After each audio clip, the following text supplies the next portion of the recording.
آپ نے کسی شخص کو اپنی محبت میں گرفتار کرنا ہے تو اس کے لیے ایک بہترین عمل، بہترین وظیفہ آپ کو بیان کر رہا ہوں۔ آپ نے اس وظیفے پر عمل کرنا ہے، انشاءاللہ العزیز وہ شخص آپ کی محبت میں گرفتار ہوگا اور پھر آپ کے پیچھے پیچھے بھاگتا ہوا آئے گا۔ پہلی بات یہ ہے کہ آپ اس کا طریقہ کار ملاحظہ فرما لیں، اور اگر آپ ہمارے یوٹیوب چینل پہ نئے ہیں تو اس چینل کو لازمی طور پہ سبسکرائب کریں، ویڈیو اچھی لگے تو ویڈیو کو لازمی طور پہ لائک کیجئے، اور اس وظیفے کی اجازت لینے کے لیے آپ ہم سے کمنٹ سیکشن کے ذریعے سوالات کر سکتے ہیں، اجازت طلب کر سکتے ہیں۔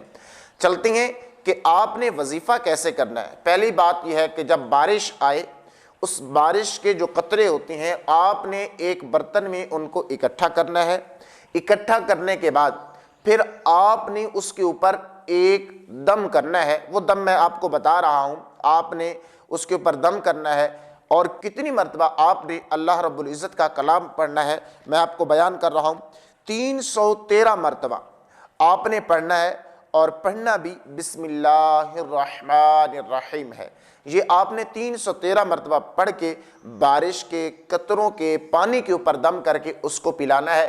انشاءاللہ العزیز آپ کی محبت میں گرفتار ہوگا اور پھر آپ کے پیچھے پیچھے بھاگتا ہوا آئے گا۔ تو معلوم ہوا کہ محبت کرنا یہ کوئی ناجائز نہیں ہے، اگر اس کو حلال طریقے سے کیا جائے اور حرام طریقوں سے بچا جائے۔ اللہ رب العزت ہم سب کو عمل کی توفیق عطا فرمائے۔ السلام علیکم ورحمۃ اللہ وبرکاتہ۔